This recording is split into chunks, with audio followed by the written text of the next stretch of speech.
Welcome back to Part 2, Authenticating Your Worldview. In Part 1, I discussed the significance of the worldview that we carry through life, and the concern of failing to authenticate for ourselves what we hold as true.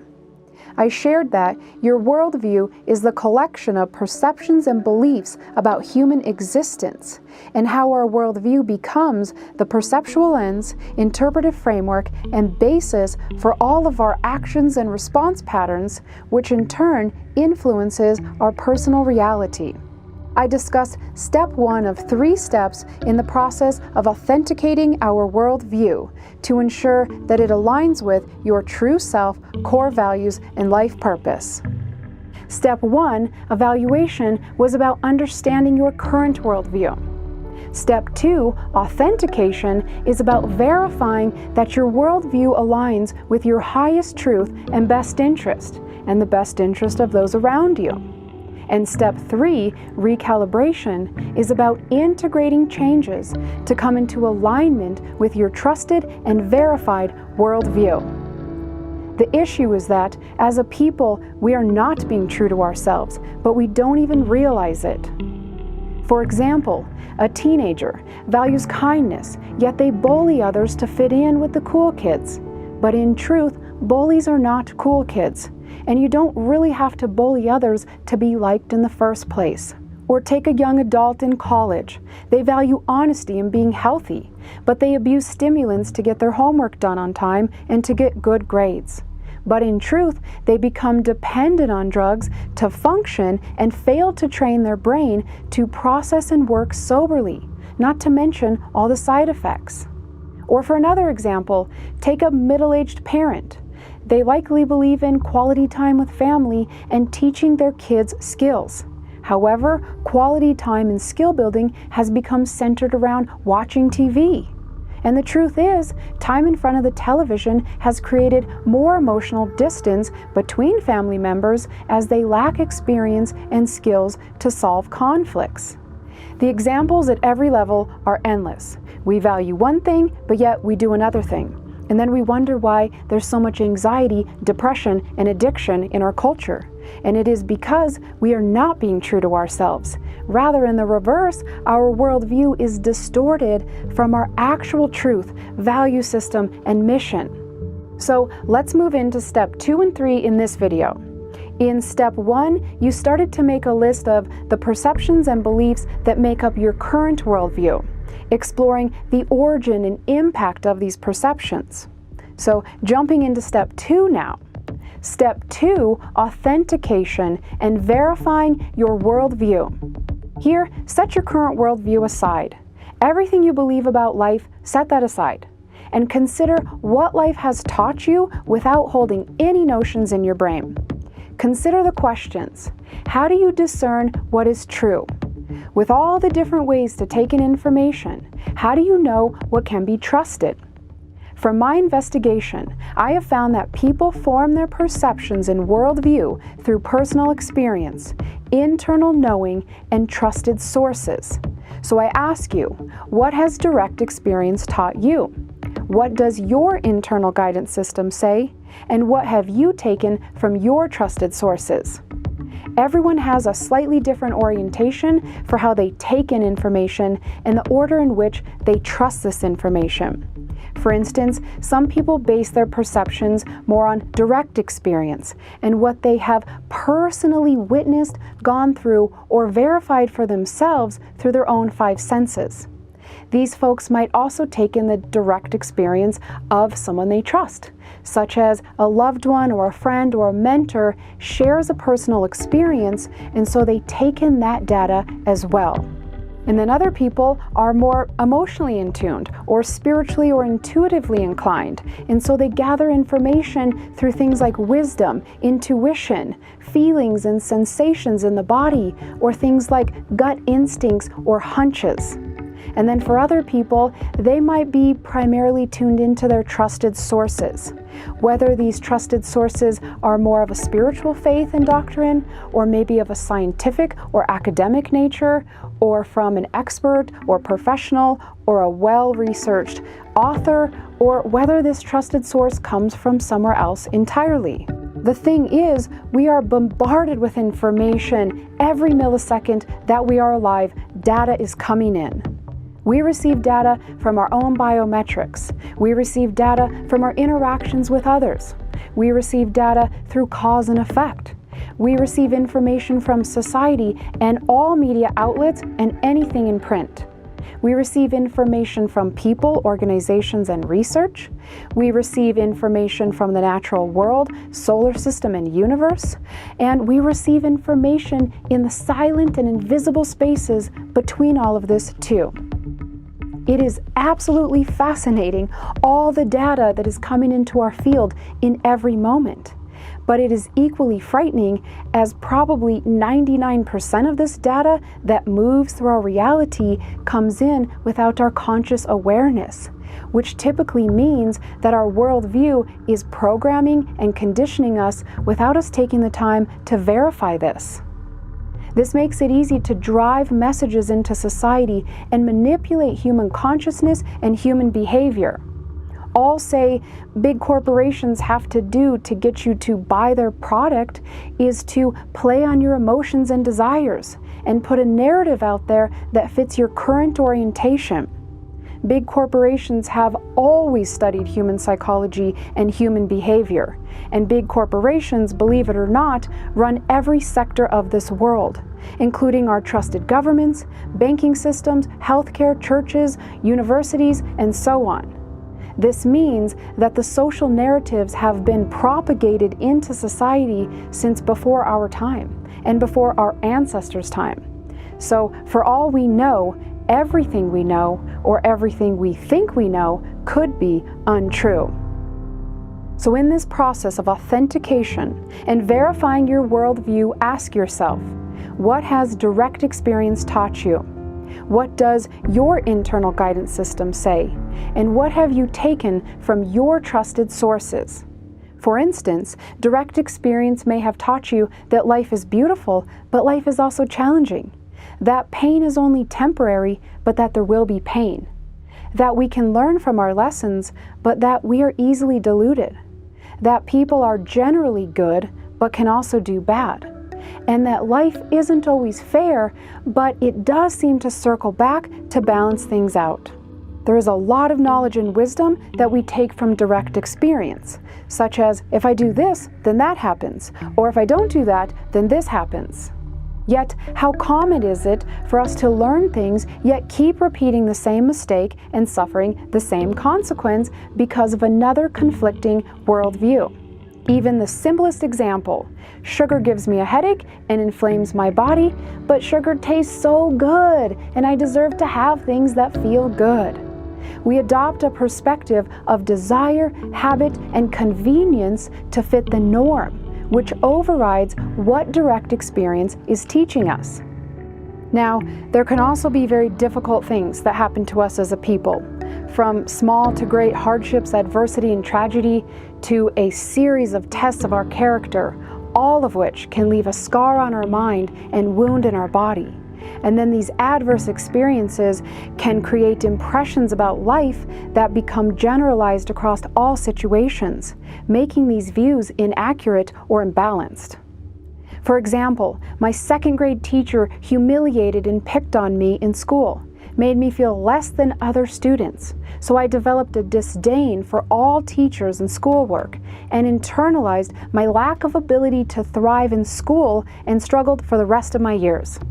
In this case, I generalized my direct experience in one area and blocked out any opposing evidence. So what has direct experience taught you? What have you learned and integrated successfully? And what might you not be seeing, accepting fully, or generalizing from your direct experience? Looking at your inner knowing now, what does your internal guidance system say? Perhaps your sadness is telling you that you've hurt someone and there is an opportunity to make amends. Or perhaps your guilt is communicating unhealthy behavior and an opportunity to change. Or your frustration is telling you that you're not handling something well and that you could resolve things easier. Or maybe your intuition is telling you that there is more to life. You have a bigger calling, and not to take life for granted or sulk in your mistakes, but rather to take positive action. Perhaps when you near toxic people or toxic things, you feel anxiety. Or when you think negatively or make judgments, your body gets tense. Considering these things, what are your emotions, intuition, and body telling you? Next, what have you learned and adopted from your trusted sources? For instance, what have you learned about mental and physical health? What have you learned about human psychology and human behavior? What have you learned about how to find happiness or how to achieve success? And what have you learned about nature and spirituality? And then ask yourself, how have you come to trust these sources? What and who is behind these sources, and what do they stand to gain in sharing these perspectives with you? And lastly, how do these perspectives align with your direct experience and your inner knowing? Even from trusted sources, it's good to verify for ourselves what we are taking into our worldview. For instance, some people are 100% loyal to science, but scientific data is not always objective and has often been manipulated to create a sort of impression for people. While others are 100% loyal to a certain spiritually advanced author or leader, when most spiritual teachers are in their process of cultivation and ascension as well, and have not reached the height of their fruition status, they're only teaching from their level of awareness. Others are loyal to things like news media, when the news has become very emotional and opinionated, taking money from political parties, demonstrating huge biases. It is important to set aside any attachments to sources so that you can identify what makes them a trusted source, and then you can evaluate what information you are receiving and what it means to you. Moving into the last step now in the process of authenticating your worldview is recalibration and aligning with your worldview. It is very common for people to have insights and aha moments, and even to have great epiphanies and realizations. These are always liberating experiences that we can either integrate and level up through, or that we can just pass over, in which case they become lost opportunities. But the entire point of authenticating your worldview is to integrate these verified personal truths into your life so that you can align with your true self, core values, and life purpose. Now, of course, it is a process throughout life, and this is why ongoing integration and recalibration as you level up in your own awareness is so important. So, step 3, recalibration. Aligning with your worldview. In the final step, you are interpreting the data, clarifying your true north, and integrating changes. So starting with interpreting the data, taking all of the information that has come from your direct experience, your inner knowing, and your trusted sources, as well as from your previously noted perspectives and beliefs.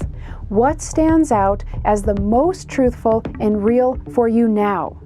What conclusions can you draw from your own data and incoming information?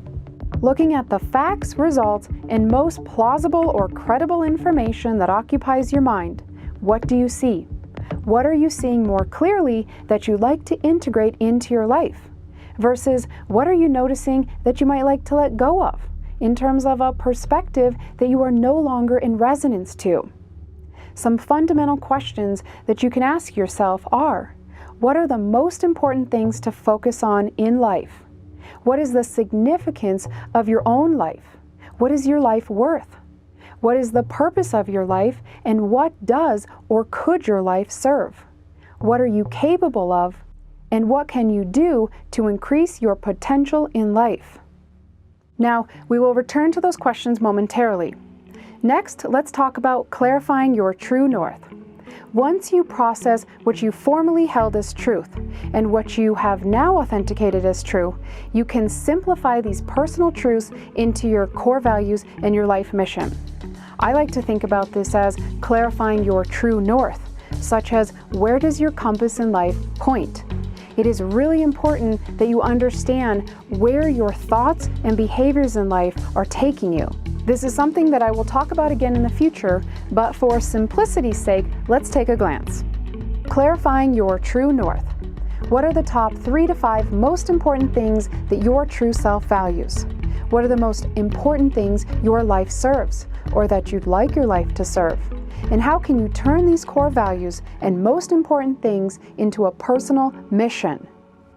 For instance, let's say you value vitality, that is health, being energized and feeling good in your body. You value longevity, that is living your best life as long as you can. You value creativity, such as your own inner genius to innovate. And you value contribution, that is being of service to something greater than yourself. And let's say you'd like your life to serve the truth and people's awakening, a purpose within the crises we face, and a legacy that can live on to younger generations. Your true north, then, could be defined in a personal mission statement, like, quote, "Through the practices of truth, vitality, longevity, creativity, and contribution, it is my mission to help people awaken to who they truly are, live to their fullest potential, and pass on these practices to future generations."